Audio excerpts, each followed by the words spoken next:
L'irréparable pourrait se produire à l'échangeur d'Awenji si rien n'est fait. Depuis plusieurs années, on assiste à la dégradation progressive de l'échangeur d'Awenji, ouvrage réalisé en 1996. Selon certains usagers, la dégradation de cette infrastructure est due à la fréquence de la circulation des véhicules poids lourds, ajoutée aux eaux des ruissellements et de la vétusté du revêtement de la chaussée. Et le vieillissement de cet ouvrage peut avoir des conséquences graves. Je ne sais pas quoi dire, mais je crois que c'est dû au poids lourd. C'est dû au poids lourd qui passe, qui circule 24 sur 24. Ça a mis du temps aussi, ça a mis du temps. Depuis le temps, je crois, depuis quelle année? S'il faut changer, il n'y a qu'à changer, ça a mis du temps. Cette situation entraîne d'interminables embouteillages, une épreuve des nerfs qui exaspère aussi les piétons qui souhaitent au plus tôt des travaux de réhabilitation. Ça crée vraiment les embouteillages comme vous voyez là. Et puis quand il y a la pluie, il y a souvent un peu comme une sorte de petits lacs d'eau là. Et quand nous les piétons comme ça nous passons, quand les voitures passent comme ça espèce sur nous. Il faut que le gouvernement intervienne là au-dessus, arranger pour que ça soit bien quoi. Nid de poules et crevasses sur la chaussée de l'échangeur d'Awenji aggravent le risque d'un éboulement et doivent interpeller les autorités municipales qui se doivent d'engager les travaux de réhabilitation avant qu'un drame ne se produise.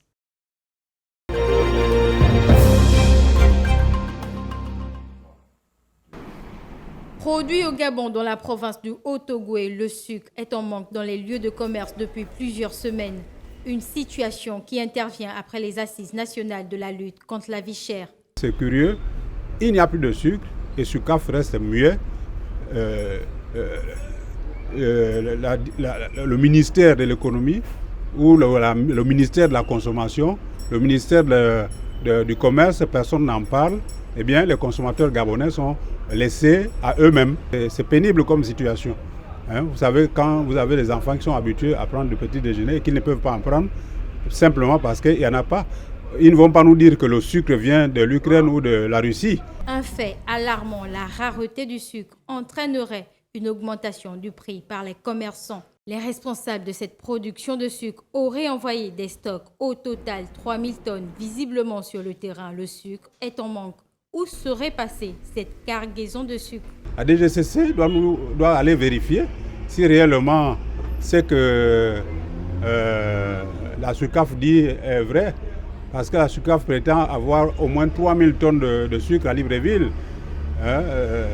Et donc, si les 3000 tonnes existent, qu'il aille filmer et nous montrer qu'effectivement les 3000 tonnes existent. Et voilà à quel endroit les consommateurs peuvent aller s'approvisionner. Nous sommes en train de vivre la spéculation, le chantage des commerçants véreux.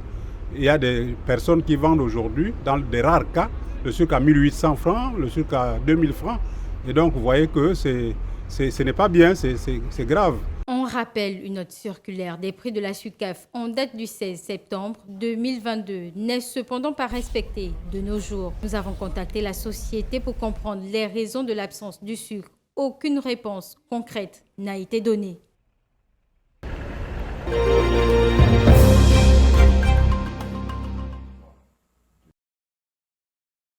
Totalement désespéré, mais toujours aux côtés de son nouveau-né. Yacine, jeune Gabonaise de 34 ans, vient à peine de mettre au monde son bébé par césarienne au sein de la polyclinique Chambrier. C'est après avoir essuyé de nombreux refus dans des différents hôpitaux de Libreville qu'elle sera finalement acceptée dans cette clinique privée. Quand je suis arrivée à la clinique Chambrier, avant ça d'abord je suis allée dans tous les hôpitaux. On a tourné. On nous a rejetés et on n'a pas réussi à la clinique Chambrier. Et arrivant ici, on nous a reçus tranquille, bien. Et la grossesse que j'avais, c'était 8 mois. J'étais déjà à terme, 8 mois. Et là, c'était une césarienne en plus. La 5e césarienne. C'est à la réception de sa facture, qui s'élève à 1 million de francs CFA, que cette jeune dame a pris la décision de lancer un appel à l'aide. Cette vidéo devenue virale sur les réseaux sociaux a laissé penser à une séquestration de la part de la clinique Chambrier. La concernée démontre cette rumeur. J'ai fait à l'aide. J'ai vu que Le jour où je devais sortir, par exemple, je suis rentré le 28, j'ai accouché le 29. Et la facture, c'était presque 1 million. Et quand j'ai regardé la facture, j'ai vu que ça n'allait pas. J'ai vu, mieux appeler à l'aide aux autorités pour m'aider, pour me faire sortir. Mais dire que c'est resté, apparemment, non. En fait, je suis dépassée de ça. Reçu par la directrice de la polyclinique, le docteur Aoré, qui a souhaité rassurer l'opinion sur la prise en charge de la patiente par le service social de cette structure sanitaire.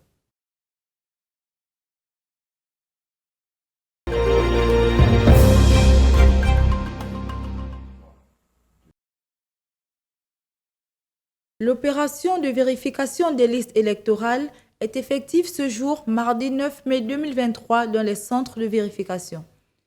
Les vérifications se font de manière progressive par les électeurs qui ont choisi de se déplacer cette première journée ouvrable.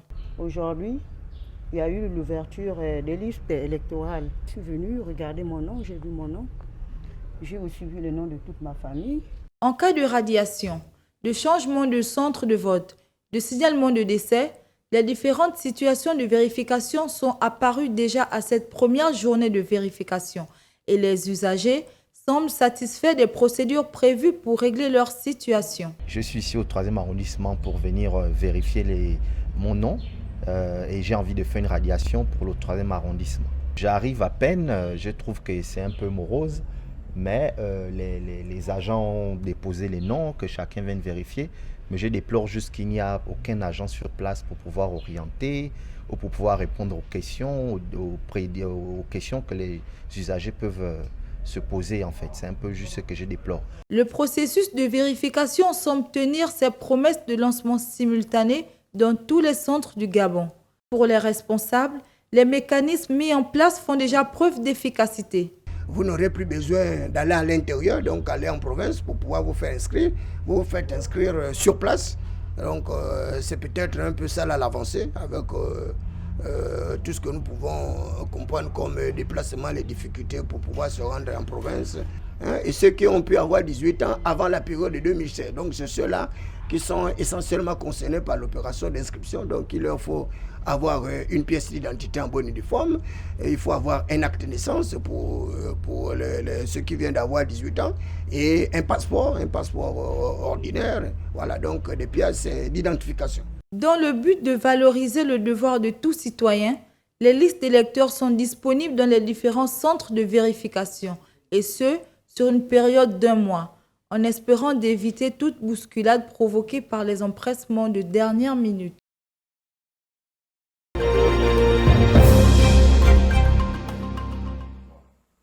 Ce fut presque une formalité le jeudi 23 mars 2023.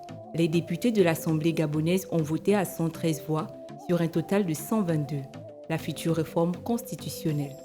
Le texte qui instaure plusieurs nouveautés, dont le scrutin à un tour pour toutes les élections, la non-limitation des mandats ou encore une réduction de la durée des mandats présidentiels et locaux de 7 à 5 ans. Des mesures qui doivent maintenant être validées par le Sénat sont issues d'une concertation politique menée à Libreville entre le président Ali Bongo Ondimba et l'opposition du 13 au 23 février dernier. Durant ces 10 jours, élus du parti au pouvoir comme opposants ont échangé leurs idées dans une atmosphère conviviale et ont tiré des conclusions qui vont dans le sens de l'apaisement. Du 8 au 11 février 2023, la Cour constitutionnelle a effectué une campagne de sensibilisation définissant les différents aspects du processus électoral. Préparer les populations à des élections passives, apaisées et transparentes au Gabon. Les partis politiques, les associations à caractère politique, les forces de défense et de sécurité, la haute autorité de la communication, les médias, les confessions religieuses, les membres du gouvernement, les députés, les maires et conseils municipaux qui ont chacun un rôle à jouer dans les élections à venir au Gabon. Par cette campagne de sensibilisation, la Cour constitutionnelle, la plus haute juridiction de l'État, veut emmener les différents acteurs impliqués à travailler pour les élections sans heurts. La procédure législative accélérée relative à la révision partielle du code électoral s'est achevée mardi 2 mai au palais Omar Bongo Ondimba. Les sénateurs ont adopté le projet de loi modifiant et complétant certaines dispositions de la loi numéro 07/96 du 12 mars 1996 portant disposition commune à toutes les élections politiques en République gabonaise. Ce vote organisé en présence du ministre d'État à l'Intérieur Lambert Noël Mata boucle ainsi la procédure législative accélérée ayant d'abord conduit le texte à l'Assemblée nationale. À la suite du quitus du Parlement devrait intervenir la promulgation du président de la République, ce qui a permis au gouvernement de lancer ce 9 mai 2023 l'opération de révision de la liste électorale, tant attendue par tous les bords politiques, le temps que le Gabon doit théoriquement organiser dès août prochain les élections présidentielles, législatives et locales.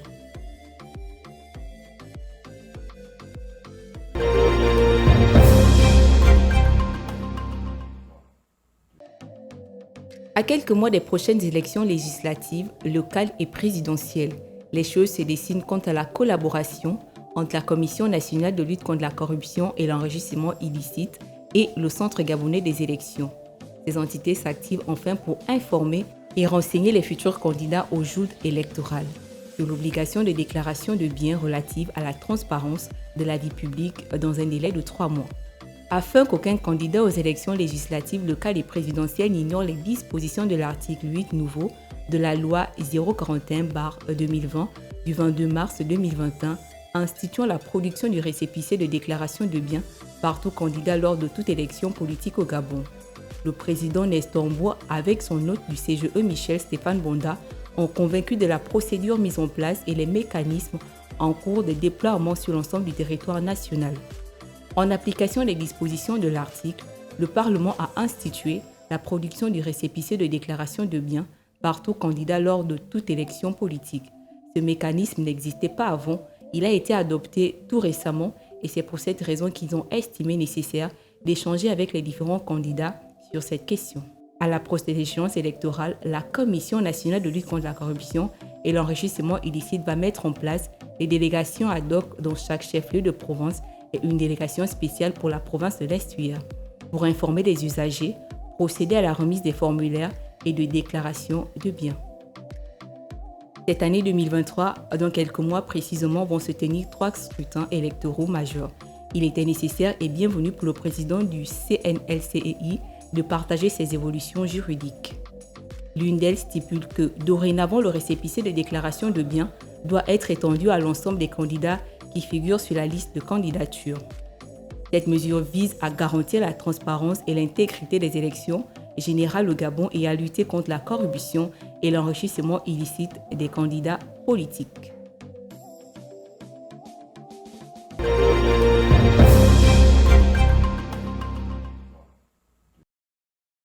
Le poste de bâtonnier, chef de l'ordre des avocats, est toujours vacant. Depuis l'invalidation par le Conseil d'État le 20 avril dernier de l'élection du bâtonnier qui eut lieu le 6 janvier 2023, la situation demeure la même. Selon l'article 66 de la loi sur la fonction d'avocat, en cas de vacance du bâtonnier dûment constatée par le Conseil de l'ordre ou par le ministre chargé de la Justice, un bâtonnier intérimaire est élu dans le mois qui suit la constatation de la vacance. Pourtant, en date du 24 avril, le ministère de la Justice a bien été informé, et cela selon la procédure en vigueur. Le bâtonnier sortant, Maître Luben Tuntum, ne peut à ce jour convoquer une assemblée générale pour élire un bâtonnier intérimaire.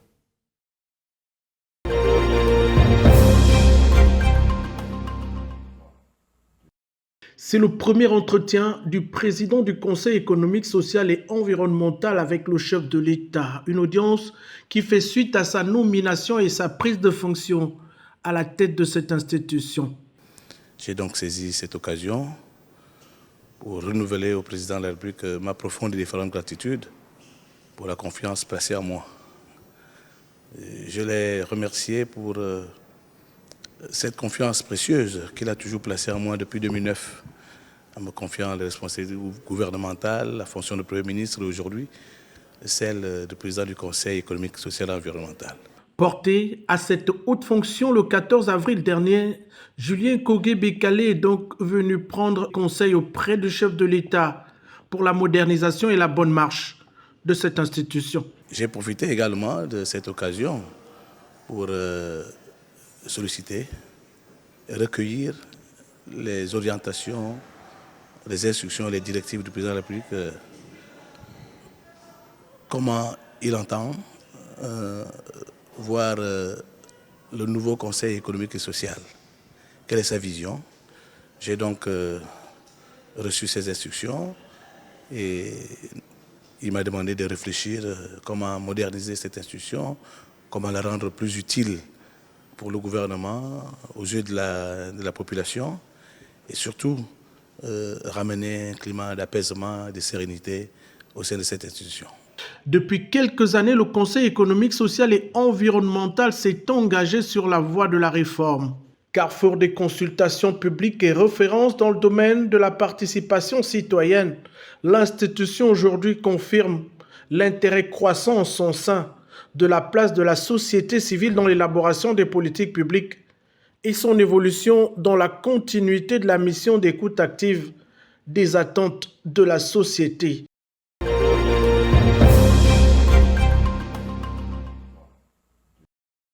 Dans le territoire de Kaélé, dans la province du Sud Kivu, les recherches se poursuivent malgré le fait que l'espoir de trouver des personnes vivantes s'amenuise.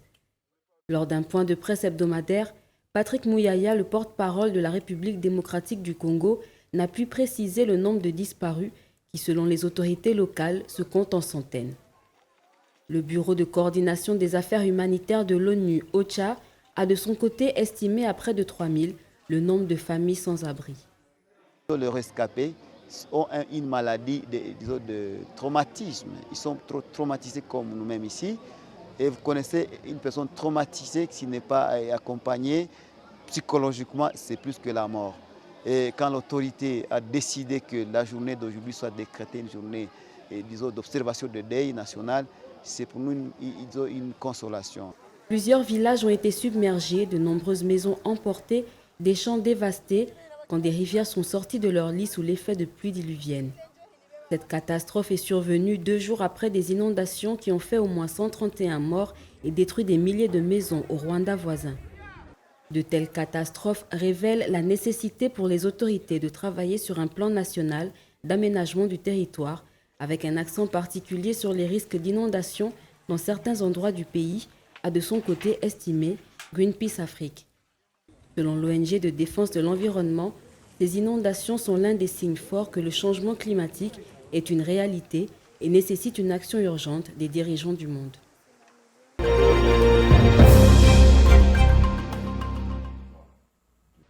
Un tribunal sénégalais a condamné lundi l'opposant Ousmane Sonko à 6 mois de prison avec sursis. Une part de doute subsistait cependant lundi soir quant à l'effet de cette peine sur sa candidature au scrutin de février 2024. Ousmane Sonko, 48 ans, 3e lors de la présidentielle de 2019, est poursuivi par le ministre du Tourisme Mame Mbaye Niang pour diffamation, injure et faux. Et la Cour a condamné M. Ousmane Sonko à 6 mois d'emprisonnement avec sursis pour les 2 infractions et a confirmé les 200 millions de dommages et intérêts qu'il doit payer à M. Mame Mbaye Niang. Mais par ailleurs, la Cour a fixé la contrainte par corps au maximum. Si cette décision est définitive, Ousmane Sonko sera définitivement exclu de la course à la présidence. Il a 6 jours à compter de la notification de la décision pour se pourvoir en cassation. Si maintenant il n'exerce pas cette voie de recours extraordinaire, il est bien évident que la décision sera définitive. Et il me semble que la conséquence du caractère définitif de cette décision, c'est de l'exclure définitivement de la course à la présidence. Il est par ailleurs visé depuis 2021 par une enquête pour viol présumé sur plainte d'une employée d'un salon de beauté de Dakar.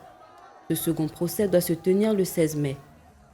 Le sort judiciaire d'Ousmane Sonko crispe la vie politique sénégalaise depuis 2 ans, avec le flou entretenu par le président Macky Sall sur sa candidature à un 3e mandat controversé. Les textes en vigueur prévoient une radiation des listes électorales et donc une inéligibilité dans certains cas de condamnation. Ousmane Sonko avait déjà été condamné en mars, en première instance, à 2 mois de prison avec sursis et 200 millions de francs CFA de dommages et intérêts.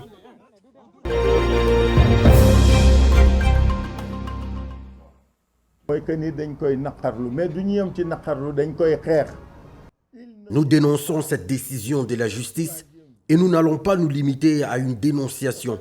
Nous allons nous battre. Il ne faut pas qu'il y ait une 3e victime de Macky Sall.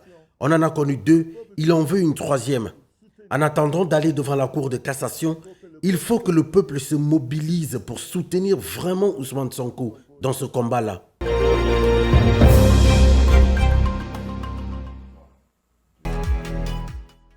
Pour le moment, les choses semblent mal aller pour nos ambassadeurs gabonais engagés au championnat du monde de judo à Doha. Rappelons-le, le Gabon a envoyé 3 participants pour prendre part à cette messe mondiale. Sauf que les 2 premiers combattants peuvent déjà nourrir des regrets au sortir de leurs différents combats dont ils se sont fait sortir. Il s'agit de la très prometteuse Virginia Aymar chez les moins de 48 kg, fouettée d'entrée dimanche par l'Italienne Francesca Milani, 12e au rang mondial. La Gabonaise n'a pas fait le poids au point de perdre le combat sur un hippon.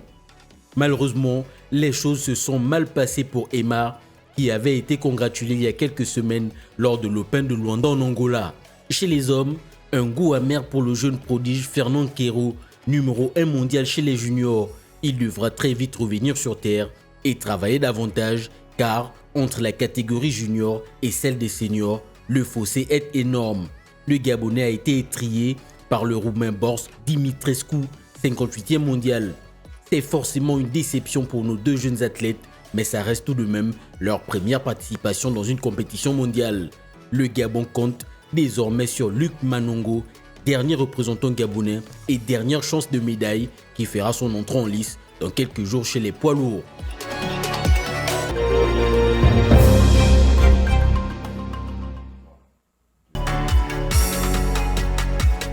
Quelques semaines après les sollicitations du peuple quant au retour de Pierre-Emerick Aubameyang en sélection nationale, le tour est venu au président de la République de lui accorder une audience au palais présidentiel.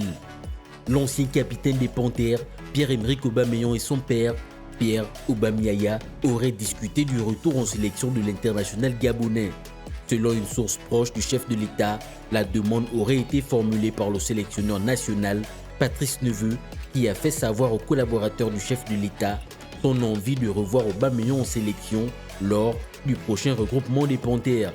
Ali Bongo aurait exprimé au Ballon d'Or africain 2015 son envie de rejoindre à nouveau les Panthères, surtout à quelques mois des éliminatoires de la Coupe d'Afrique des Nations Total Énergie Côte d'Ivoire 2023. Pour son attachement et son amour pour le Gabon, au sortir de ces échanges, le joueur de Chelsea Football Club, en manque de temps de jeu dans le club londonien, devrait certainement regagner les rangs des Fauves et incontestablement récupérer le brassard de capitaine et le numéro 9 qui lui sont chers et qui a été affiché par Aaron Boupendza lors de son absence aux sélections nationales. Le technicien français Patrice Neveu compte sur le meilleur buteur de l'histoire des Panthères. Pour le moment, la réponse du concerné n'a pas encore été donnée, mais ça devrait certainement se confirmer d'ici là.